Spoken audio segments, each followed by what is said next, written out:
Mr. President, Mr. Speaker, members of the House and Senate, clergy members, commanding officers, honored guests. Tonight, I speak to the brave and resilient people of Louisiana, those of us thankful to be here at home, those in Louisiana shelters, and those temporarily dispersed across the nation in shelters from Texas to Tennessee, and in homes and hotels in faraway states. I also speak for a grateful state to thank people across our nation and around the globe, people who have uplifted Louisiana in our time of need, people whose generosity and support renews our faith in God and the human spirit. Nearly 2 weeks ago, Katrina tore across southeast Louisiana, leaving a path of physical destruction and human tragedy unprecedented in our nation's history. Tonight, foremost in our thoughts are the families who were literally ripped apart by the storm. Over the past few days, I have met brothers separated from sisters, mothers and fathers searching for children, and children who have seen things no child should have to witness. As a mother, a sister, and a daughter, my heart goes out to every family.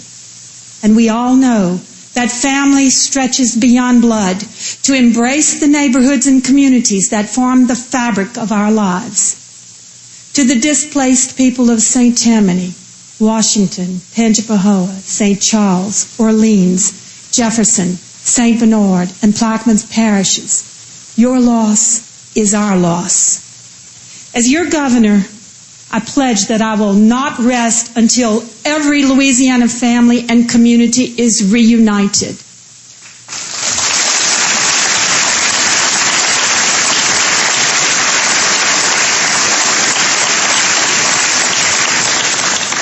The destruction is almost beyond comprehension. We've lost hundreds of our loved ones. Entire communities have been destroyed, businesses wiped off the map, families separated, more than 1 million people displaced from their homes. But even as we continue to recover from the worst national disaster in our nation's history, the people of Louisiana stand tall, and I am proud to stand with you.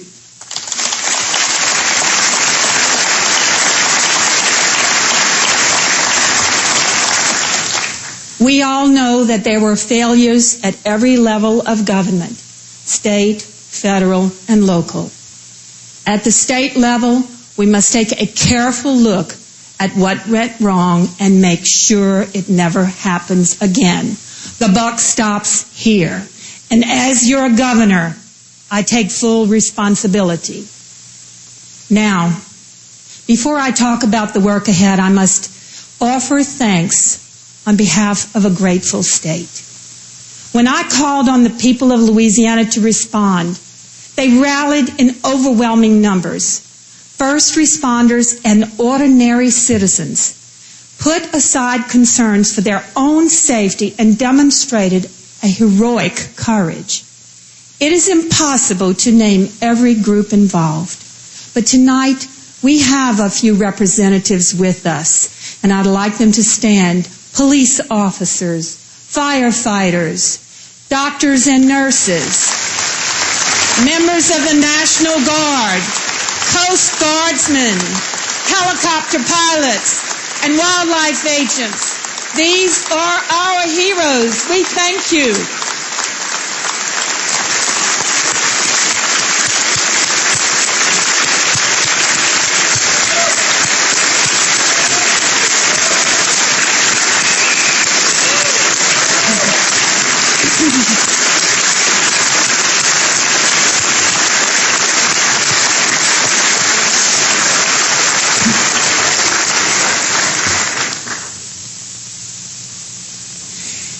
They were joined by an unprecedented brigade of ordinary citizens who drove a fleet of school buses.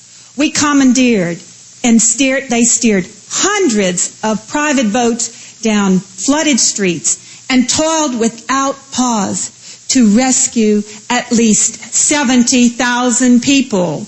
We have those people standing with us also. Would some of you please stand?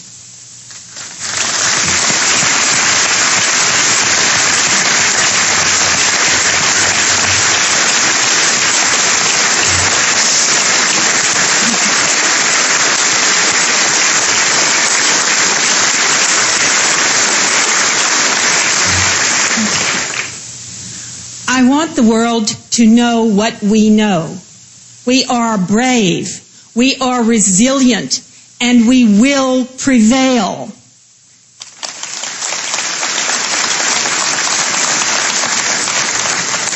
And there are thousands more who have come from across the nation, guardsmen and active duty soldiers, rescue workers and police officers, doctors and nurses, Red Cross volunteers, and just plain folks who drove to Louisiana in trucks laden with food, laden with water, and especially laden with love. And finally, I offer our profound thanks to all the people and communities all around this world who have opened your homes, your hospitals, your classrooms, your wallets, and your hearts to our people. So long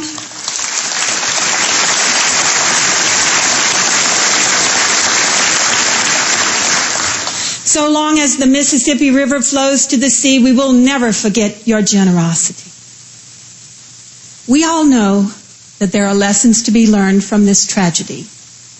One thing I know, in order to rebuild this state, all levels of government must work together as never before with one purpose, the well-being of our people. To the legislators here tonight, and some of you have lost your homes, I ask you to join me in this endeavor. We need your courage and your energy to rebuild, restore, and reinvigorate our damaged communities and economies. Many of you, as I said, have lost your homes, and we will worry with you. Please know that together we will all transform despair into hope and show the world the true meaning of determination. Bluntly put, New Orleans and the surrounding parishes may be ravaged, but our spirit remains intact.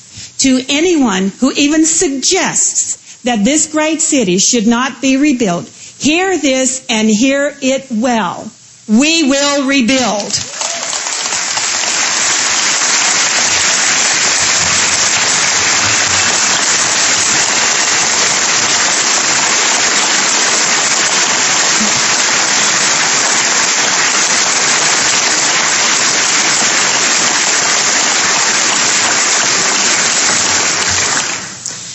Americans rebuilt Washington after the British burned it to the ground. We rebuilt Chicago after the Great Fire. We rebuilt San Francisco after the earthquake. And we are rebuilding New York City after 9/11. We will rebuild New Orleans and the surrounding parishes because that is what Americans do. We will drain the water from our neighborhoods. We will clean up the debris and contamination. We will rebuild our levees, roads, and bridges, and we will recreate our communities. To do this, I've asked the federal government to cover 100% of what Louisiana will spend on this disaster, just as was done after 9/11. I want the people of Louisiana to know that we have a friend and a partner in President George W. Bush.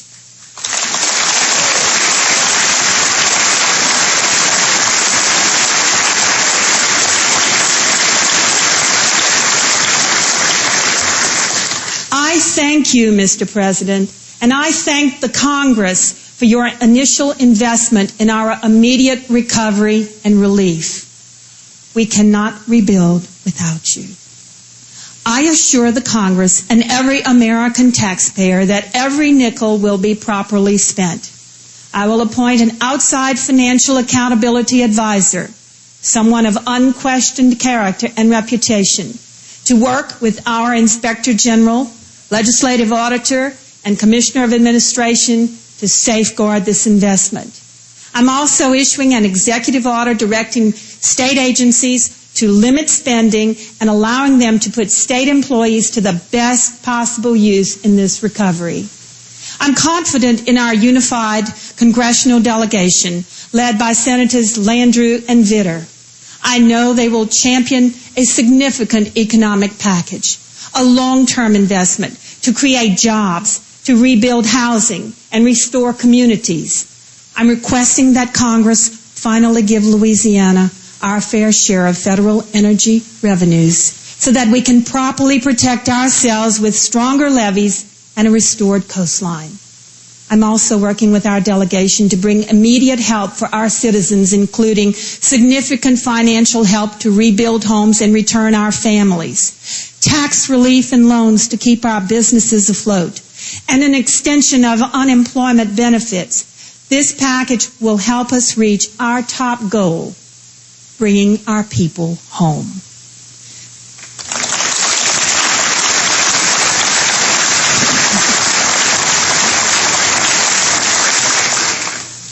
Katrina scattered more than 1 million Louisianians across our state and the nation. I am telling each and every one of you, we want you back home. To come home, our people must have jobs. We can't rebuild communities without jobs for the people in them. We want to reunite Louisiana people with their Louisiana jobs. That is why we're putting temporary housing in refinery parking lots to bring our workers back to their jobs. A breadwinner earning a paycheck can afford to bring his family home. As families return, communities will grow and the businesses that serve them will thrive once more. Until then, we must keep those businesses part of our recovery effort. These businesses have an urgent need for cash to stay afloat, pay their workers, and begin down the path towards long-term stability.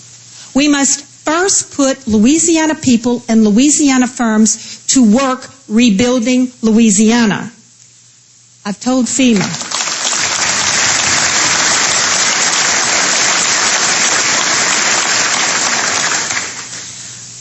FEMA to give priority to Louisiana companies and Louisiana workers.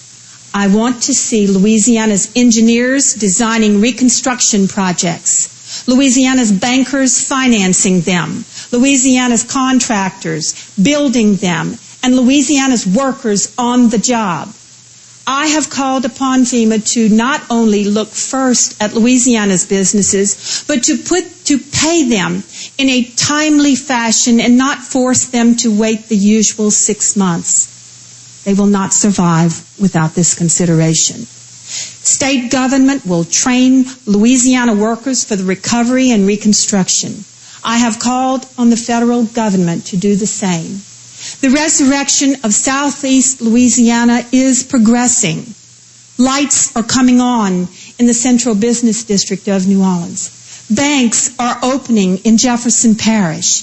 Yesterday, Louis Armstrong International Airport reopened to passengers. This week, the Port of New Orleans received its first ship. Each of these successes is about jobs. It takes workers to load the ships, to service the planes, and to staff the banks. These workers need places to stay. New Orleans hotels are filling up with the men and women cleaning up the city and rebuilding its infrastructure. Cruise ships are here to house them.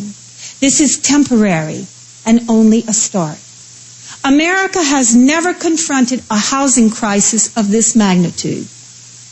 The task may look daunting, but we're finding innovative solutions. We are creating communities in shelters, making them more than just places to sleep and eat. I look forward to visiting our first community shelter located in Monroe, a facility that includes a library, a post office, a bank, child care, and more. I asked the Red Cross and FEMA to embrace this concept for other shelters that will be opening in Louisiana, and they have agreed. Further, I have directed the State Department of Labor to invest millions to employ residents to run the shelters where they live. We will create similar communities and similar opportunities for our people as they move from shelters to the temporary housing that we are building. The final step is to return our people to their rebuilt homes, to their restored communities. We must rebuild our communities. We have to build them stronger than ever before.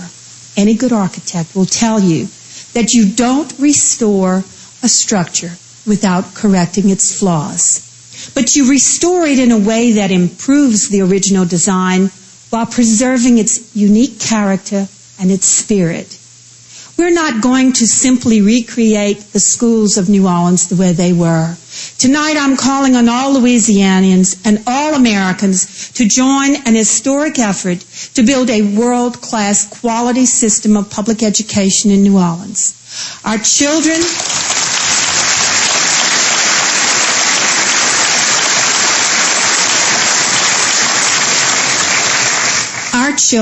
who have weathered this storm deserve no less. We're not simply going to recreate our healthcare system. We're going to give people access to primary care in their neighborhoods. Mental health services will be critical because of the trauma our children and families have lived through. I'm committed to seeing that our people receive the health services they need to fully recover. We're not simply going to rebuild the same infrastructure. We will re-engineer and rebuild better and stronger levees, highways, and bridges.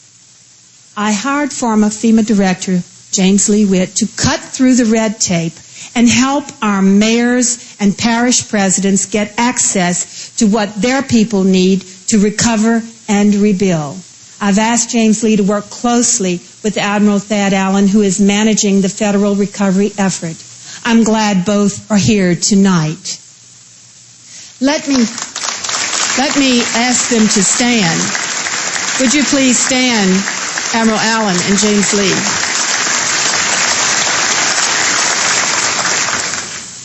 Let me pause here to thank local and parish leaders for their tireless work to help their own citizens, and to thank those who have pitched in from opening shelters to sending aid. It is not often that a state is faced with so many challenges, such difficult challenges that lie before us, but we will rise to meet them.